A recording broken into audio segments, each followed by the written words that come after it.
آج کا جو ہماری اس نشست کا موضوع ہے وہ نہایت ہی اہمیت کا حامل زکوٰۃ کے مسائل و فضائل کے بارے میں آج کا ہمارا جو نشست کا موضوع ہے وہ ہے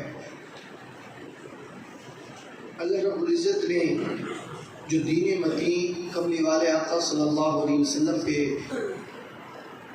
نازل فرمایا، جو شریعت آقا علیہ الصلوۃ والسلام پہ نازل فرمائی، 5 ارکان پہ وہ تکمیل پذیر ہے، وہ چیز جو اللہ رب العزت نے امت محمدی پر مبعوث فرمائی ہے۔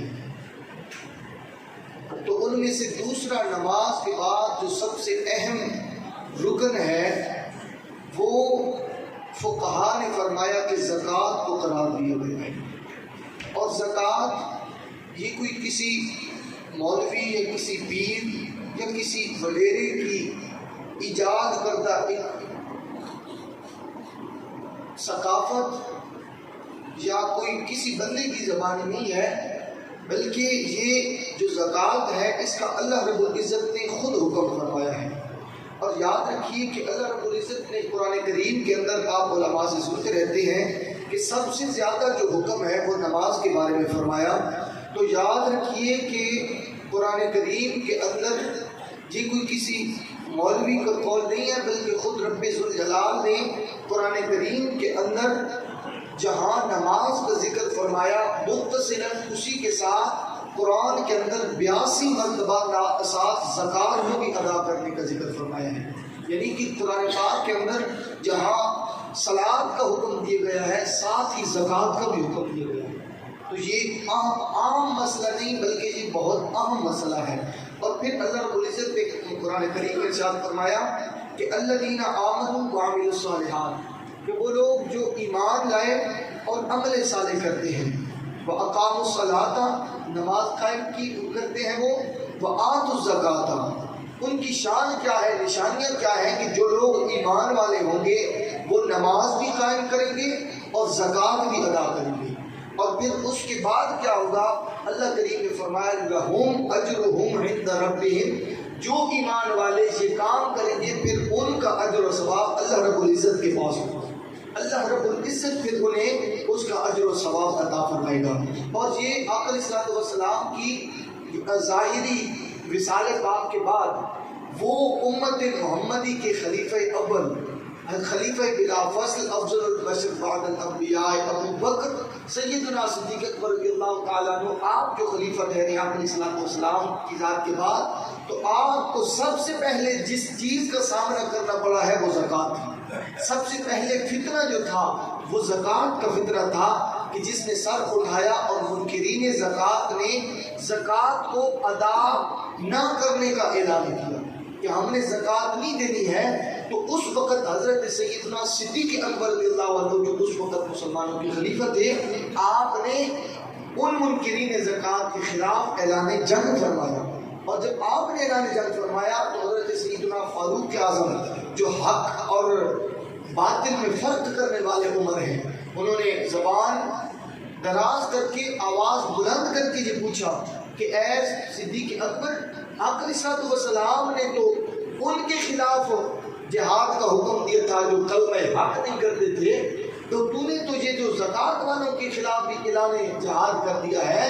تو پھر آقا علیہ الصلوۃ والسلام کے اس غلام خاص اور یار غار نے یہ وضاحت کے ساتھ بیان فرمایا تھا کہ سنو، آقا علیہ الصلوۃ والسلام نے یہ فرمایا تھا کہ جو کلمہ نہ پڑھے اس کے ساتھ میرا اعلان جنگ ہے۔ ساتھ قرآن میں بھی تو دیکھنا ہے کہ جس طرح رب نے نماز اور کلمہ حق کے منکر کے خلاف اعلان جنگ کو حکم دیا ہے، تو اس نماز کے ساتھ رب نے زکوٰۃ کے بھی تو ادا کرنے کا حکم فرمایا ہے۔ لہٰذا جو یہ ادا نہیں کرے گا ابو بکر صدیق اس کے خلاف اعلان جنگ ہے۔ تو پھر اس وقت اب حضرت عمر نے بھی یہ آمنا و صدقنا کہہ کر اس بات کو تسلیم کر کے یہ فرمایا کہ بے شک صدیق اکبر نے جو بھی فرمایا ہے حق اور سچ فرمایا۔ یہ اللہ رب العزت نے قرآن کریم میں بارہا جگہات پر زکوٰۃ دینے والوں کا بھی بیان فرمایا اور زکوٰۃ نہ دینے والوں کا بھی بیان فرمایا ہے. اور پھر آقا علیہ الصلوۃ والسلام کی احادیث مبارکات بھی اس ضمن میں کافی ساری موجود ہیں، جن میں آقا علیہ الصلوۃ والسلام نے یہ ارشاد فرمایا کہ جو بندہ زکوٰۃ دے گا، جو بندہ اللہ کی راہ میں خرچ کرے گا تو اس کو اللہ رب العزت دگنا عطا فرمائے گا. اور زکوٰۃ بھی انہی امور میں سے ہے جو صدقہ دینے والے امر ہوتے ہیں. یعنی دراصل یہ مال کو پاک کرنے کی وجہ سے ہی زکوٰۃ دی جاتی ہے، تاکہ مال میں جو کمیاں کوتاہیاں ہوتی ہیں، جس طرح سے جو ہم فطرانہ دے رہے ہیں نا، اس فطرانہ کی خلاصتاً اگر تصریح کی جائے جو 320 روپے مقرر ہوا ہے، تو وہ یہ ہے کہ جب ہم روزے رکھتے ہیں تو ان میں اگر کوئی کمی بیشی ہو گئی ہے تو وہ ہم ادا کریں گے جب فطرانہ. اللہ رب العزت اس فطرانے کے تصدق سے ہمارے سارے روزوں کی کوتاہیوں کو پاک فرما دیں گے. اسی طرح ہم جب یہ مال دولت کماتے ہیں، رزق کماتے ہیں یا مال اکٹھا کرتے ہیں تو کچھ کمیاں کوتاہیاں ہو جاتی ہیں.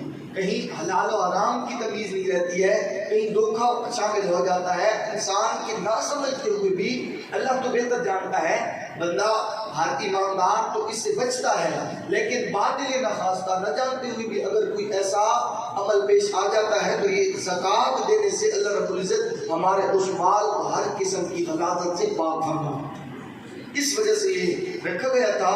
اور یہ جو ضروری مسائل ہیں زکوٰۃ کے بارے میں، وہ ضروری مسائل سماعت فرما لیجیے کہ یہ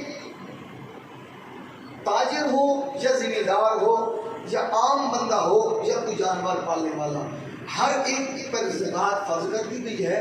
اور اس کا جو تخمینہ ہے وہ 2.5%. اگر ہم اس دور کی سمجھ بوجھ رکھتے ہوئے 2.5% یہ زکوٰۃ کی جو ہے شرح رکھی گئی ہے شریعت مطہرہ میں، اور اگر 1,00,000 روپے کا تخمینہ لگایا جائے تو تقریباً 2,500 روپے بنتا ہے.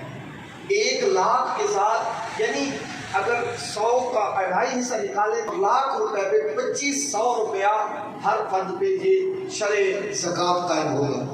1,00,000 روپے کے عوض 2,500 روپیہ دینا ہوگا. اور پھر زکوٰۃ کن کن چیزوں پر واجب ہوتی ہے؟ یہ بہت ہی اہم سوال جو کافی آپ پوچھ بھی رہے تھے پچھلے دنوں میں. تو سونا چاندی اور سونے چاندی کے زیورات اگر کسی کے پاس اینٹ کی صورت میں پڑا ہے یا زیورات کی صورت میں پڑا ہے، نقدی یا نقد پذیر دستاویزات، ان سب پر بھی مال تجارت پر بیچ کر نفع کمانے کی نیت سے لیا گیا پلاٹ، اگر کوئی ایسا رکھا ہے پلاٹ رکھا ہوا ہے جو نفع کمانے کے لیے کاروبار کرنے کے لیے اگر رکھا گیا ہے تو اس پہ بھی زکوٰۃ دینا ضروری ہوگی. اور اس کے بعد کاروبار کی نیت سے خریدی گئی تمام چیزیں اگر وہ نصاب کو پہنچتی ہیں تو ان پر بھی زکوٰۃ ضروری ہوگی. اور دیا گیا قرض جس کی واپسی کی امید ہو، انشورنس اور پرائز بانڈ کی اصل جو رقم ہے اس پر بھی، اور شیئرز اگر کسی کے ساتھ ہیں، زمین کی پیداوار، واحد چلنے والے جانور، ان سب چیزوں پر زکوٰۃ دینا یہ واجب ہے. اور کن چیزوں پر زکوٰۃ واجب نہیں ہے یہ بھی معلومات ہونی چاہیے تاکہ آسانی ہو جائے. ضروریات زندگی کی ہر ایک چیز پر زکوٰۃ واجب نہیں، جتنی چیزیں ضرورت کی ہیں. اب یہ کوئی نہ کہے کہ میری 50 بھینس ہیں تو میں ان کا دودھ پیتا ہوں میری ضرورت کی، یہ نہیں ہوگا. جو استعمال کی چیزیں ہیں ان میں سے ضروریات زندگی کی چیزیں، ہر ضرورت زندگی کی جو چیز ہے اس پہ زکوٰۃ واجب نہیں ہے. اور رہنے والے مکان پہ واجب الادا قرضے پہ زکوٰۃ نہیں ہے. استعمال کی گاڑیوں پہ زکوٰۃ نہیں ہے. ضرورت سے زائد جو تجارت کے لیے نہ ہو اس پہ نہیں ہے. پہننے کے کپڑے، یوٹیلیٹی بل، ملازمین کی تنخواہیں، ان سب پہ زکوٰۃ نہیں ہے. اگر اب ایک بندے کی پوری فیکٹری چل رہی ہے، اس کے ملازمین بھی اتنے ہیں کہ سال کے اگر ان کا تخمینہ لگایا جائے تو وہ کروڑوں میں بنتا ہے، تو اس تنخواہ پہ جو وہ اپنے ملازمین کو دیتا ہے اس پر وہ شرح نہیں ہوگی. اور اگر ہم زکوٰۃ ادا نہیں کریں گے تو کیا ہے؟ سورۃ حامیم سجدہ کی آیت نمبر 6 اور 7 کے اندر اللہ فرماتے ہیں زکوٰۃ کا انکار کرنے والا کافر ہے. اور سورۃ توبہ کے اندر 34 اور 35 آیت نمبر زکوٰۃ ادا نہ کرنے والے کو قیامت کے دن سخت عذاب دیا جائے گا۔ اور طبرانی شریف میں زکوٰۃ ادا نہ کرنے والے قوم کا حدثاری کا شکار ہو جاتی ہے۔ اور کنز العمال کے حدیث پاک زکوٰۃ کا منکر قیامت کے دن جہنم میں ہوگا۔ اور سورۃ البقرہ کی 277 آیت کا ترجمہ زکوٰۃ ادا کرنے والے قیامت کے دن ہر قسم کی غم اور خوف سے محفوظ ہوں گے جو ادا کریں گے۔ اور پھر توبہ کی 103 نمبر آیت زکوٰۃ کی ادائیگی گناہوں کا کفارہ ہے اور درجات کی بلندی کا بہت بڑا ذریعہ ہے۔ اور پھر اب یہ بات ہے کہ زکوٰۃ واجب کس پر ہے؟ ہر عاقل بالغ مالدار مسلمان مرد یا عورت ان سب پر زکوٰۃ واجب ہے، ان سب پر زکوٰۃ واجب ہے، بشرطے کہ یہ وہ صاحب نصاب ہوں۔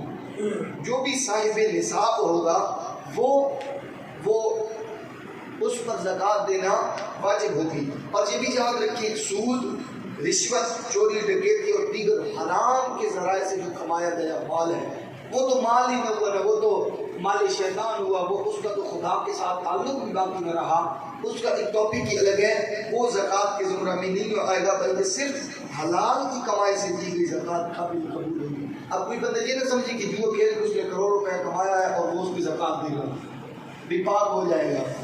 وہ ہے نا کہ پاک کرنے کے لیے تو اس طرح پاک نہیں ہوگا، جو کمائی ہوگی، جو اپنے آمدن ہوگی، اس عام شخص حلال کی آمدن پہ زکوٰۃ دینا واجب ہوگی۔ اور پھر یہ دیکھیں کہ بندہ نصاب کو کب پہنچتا ہے، اس کے بارے میں ہے کہ 88 گرام یعنی 7.5 تولے سونا پر زکوٰۃ واجب ہے۔ ابن ماجہ شریف کی حدیث پاک کا یہ حوالہ ہے کہ 7.5 تولہ سونا پر، اور سونا محفوظ جگہ ہو یا استعمال میں ہو۔ کافی لوگ بینکوں میں رکھے ہوئے ہیں تو محفوظ جگہ پہ ہوگا یا استعمال میں ہوگا، تو اس ہر ایک چیز پر زکوٰۃ دینا واجب ہوگی۔ سنن ابو داؤد کتاب الزکوٰۃ میں۔ اور چاندی کی زکوٰۃ کیا ہے کہ 612 گرام یعنی 52.5 تولے، 52.5 تولے اگر چاندی کا وزن ہوگا یا اس کی قیمت ہوگی، یعنی 52.5 تولے چاندی پر زکوٰۃ واجب ہے، اس سے کم وزن پر نہیں۔ ابن ماجہ شریف کے حدیث پاک۔ اور زکوٰۃ کی شرح بلحاظ قیمت جب بلحاظ وزن 2.5% ہے۔ یہ صحیح بخاری شریف کی کتاب الزکوٰۃ سے آپ کو یہ بات مل سکتی ہے۔ اور زمین کی پیداوار پر بھی زکوٰۃ ہوگی، بخاری شریف کے حوالے سے اونٹوں کی زکوٰۃ، اور اونٹوں کی زکوٰۃ اب تو اونٹ رہے نہیں ہیں، بہرحال یہ جو نصاب لکھے ہوئے وہ یہ ہے کہ 5 اونٹوں کی زکوٰۃ 1 بکری، 10 اونٹوں کی زکوٰۃ 2 بکریاں ہیں، 5 سے کم اونٹوں پر زکوٰۃ واجب نہیں ہے۔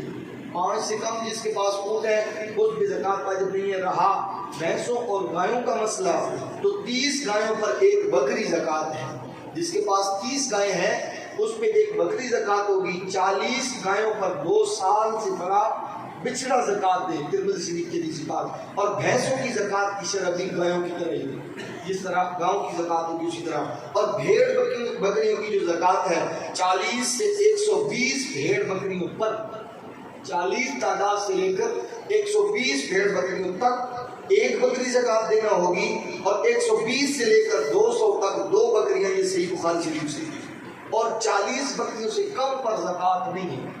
اگر کسی کے پاس 2، 4، 10، 12 تو ان کی زکوٰۃ نہیں ہوگی۔ اور کرایہ پر دیے گئے مکان کے بارے میں اس دور کا بہت اہم مسئلہ ہے، کیونکہ اب اونٹوں کا دور نہیں رہا ہے، اب مکانوں کا دور آ گیا ہے۔ تو جن کے مکان کرایہ پر لگے ہوئے ہیں اور کرایہ پر دیے گئے مکان پر زکوٰۃ نہیں ہے، لیکن ایک صورت میں ہوگی کہ اگر اس کا کرایہ سال بھر جمع ہوتا رہے جو نصاب تک پہنچے، یعنی خرچ نہ ہو، وہ اضافی آمدن ہے۔ کسی کے 50 مکان ہیں اور اسے اللہ نے اتنا دیا ہے کہ وہ ان کی رقم اس کو ضرورت نہیں پڑتی ہے، وہ رکھے ہوئے ہے، جمع کر رہا ہے، اور سال بھی پورا گزر گیا ہے اور وہ رقم اتنی ہو گئی کہ وہ نصاب تک پہنچ گئی، تو پھر اس کرائے کا جو مال ہوگا، جو کرایہ ہوگا مکانوں کا، پھر اس کرائے سے بھی زکوٰۃ دینا ضروری ہوگی، اور اس کی شرح بھی 2.5% ہی ہوگی۔ اور اس کے بعد گاڑیوں پر زکوٰۃ، کرایہ پر چلنے والی گاڑیوں پر زکوٰۃ نہیں، بلکہ اس کے کرایہ پر ہے، وہ بھی اس شرط کے ساتھ کہ کرایہ سال بھر جمع ہوتا رہے اور نصاب تک جا پہنچے۔ اور گھریلو استعمال والی گاڑیوں، جانوروں، حفاظتی ہتھیار، مکان وغیرہ پر زکوٰۃ نہیں ہے۔ یہ جو اہم جو اہم چیزیں تھیں، اور پلاٹ یا زمین پر زکوٰۃ، جو پلاٹ منافع حاصل کرنے کے لیے خریدا ہو اس پر زکوٰۃ ہوگی، ذاتی استعمال کے لیے خریدا گیا پلاٹ پر زکوٰۃ نہیں۔ سنن نبی داؤد شریف کتاب الزکوٰۃ حدیث نمبر 1562 میں یہ چیز موجود ہے۔ اور ایک اور اہم مسئلہ، اور اسی کو آخری بھی کر دیں گے، کہ کس کس کو زکوٰۃ دی جا سکتی ہے۔ زکوٰۃ فرض ہو گئی، زکوٰۃ واجب ہو گئی ایک بندے پر، اور اس نے زکوٰۃ دینی ہے تو وہ کس کس کو دے گا؟ ماں باپ اور اولاد کے سوا، اسی طرح میاں بیوی کا ایک دوسرے کے سوا سب زکوٰۃ کے مستحق مسلمانوں کو زکوٰۃ دی جا سکتی ہے۔ والدین اولاد اور بیوی پر اصل مال خرچ کریں، زکوٰۃ دیں۔ اور پھر یہ بھی یاد رکھیں کہ ماں باپ میں یہ جو ہے نا، ماں باپ کے علاوہ تو ماں باپ میں صرف امی ابو نہیں ہیں، بلکہ ماں باپ میں دادا دادی نانا نانی بھی آتے ہیں، اور اولاد میں پوتے پوتیاں نواسیاں نواسے بھی شامل ہوتے۔